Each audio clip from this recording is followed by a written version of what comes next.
Joining us for that is Frank Luntz. He is FIL pollster and political strategist. Frank, what did you think? In my entire professional career, I've done 32 debates. Never has someone performed, and I was very upset with Donald Trump in 2020. I have never seen a performance like I saw last night. My focus group all came in undecided, all from swing states.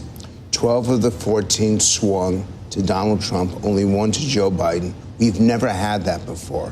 We are truly in uncharted territory.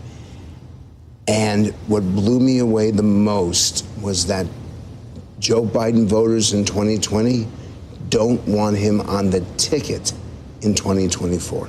The idea of replacing Biden on the ticket, how realistic is that? It's very difficult because of the Democratic laws, unless Joe Biden comes forward over the next few days and says, I've listened to the American people, I saw their comments, I accept it, and I did what I promised I was gonna do. I could write the speech. I did exactly what I promised I was gonna do. I was gonna bring normalcy back to Washington. I was gonna find ways where Republicans and Democrats could work together, and now it's time for somebody else to take the reins. But he'd have to do it very quickly. He'd have to himself want to step aside, and there's no indication that he wishes to do that. And it was so devastating. Individual after individual said, I don't like Donald Trump, but Joe Biden scares me. And you can't fix scare. Look, I don't want to just tell you what I think here, Tom.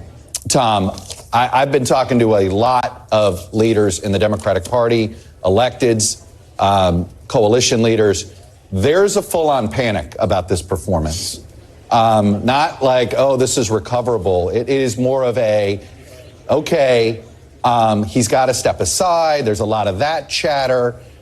This is about as bad of a performance in order to that Biden could have delivered if his goal was to try to sort of calm the waters among Democrats. I mean, look, there was a poll just out earlier this week that showed, a lot of Democrats, it's not just elected Democrats, rank and file Democrats are both supportive of Biden but think he should not be seeking a second term. I have a feeling we're going to see more polling on this, and we're going to see that number even higher. But the panic level, particularly among elected Democrats who have to share the ballot with him, there's a full-on panic tonight. Maybe they'll get calmed down in the morning, but there's going to be there's a lot of chatter among donors tonight, a lot of chatter among major elected leaders tonight.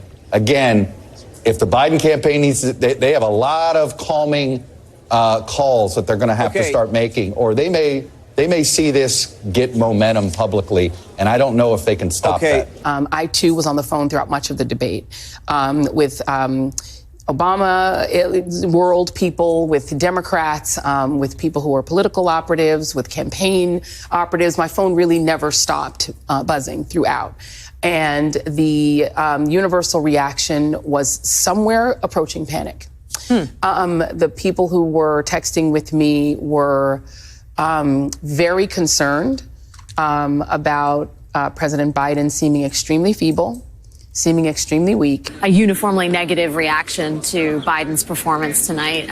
Surely, as Joy said, this was about revealing who Donald Trump was, but it was also Joe Biden battling a caricature of himself as an enfeebled person, an impression that Trump has been eager to convey to the country. And he did nothing to disabuse, I think, the country of the notion that he is very old and was lost frequently in that debate. I mean, on answers that should have been, to put it bluntly, a layup for him, whether it was abortion or the attack on abortion medication, his answers were rambling and incoherent. He turned a response on abortion into a mention of migrant killing. I mean, this is a person that clearly was over-prepared and had a lot of different points that were sort of swimming around in his head. And as a result, it felt like the answers that were legible, if you will, were not nearly delivered with the force and the clarity that they should have been. And I will say,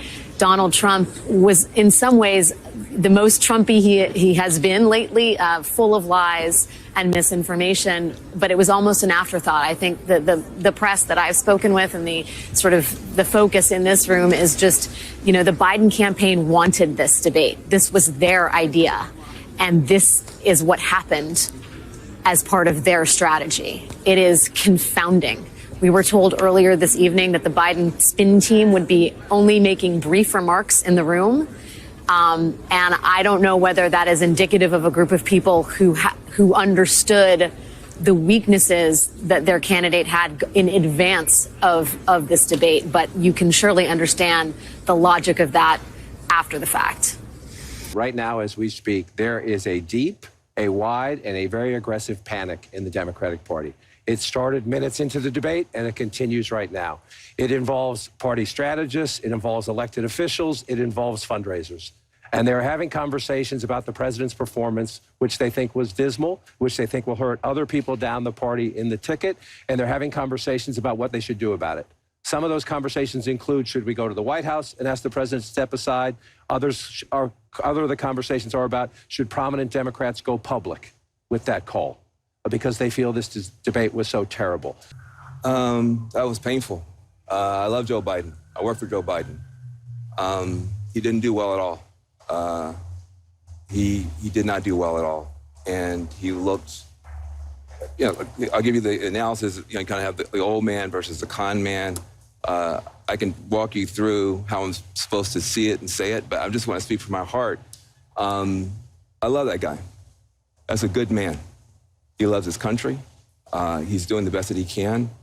But he had a test to meet tonight to restore confidence of the country and of the base, and he failed to do that.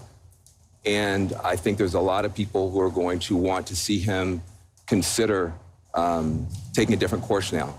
We're still far from our convention, and there is time for this party to figure out a different way forward if he will allow us to do that.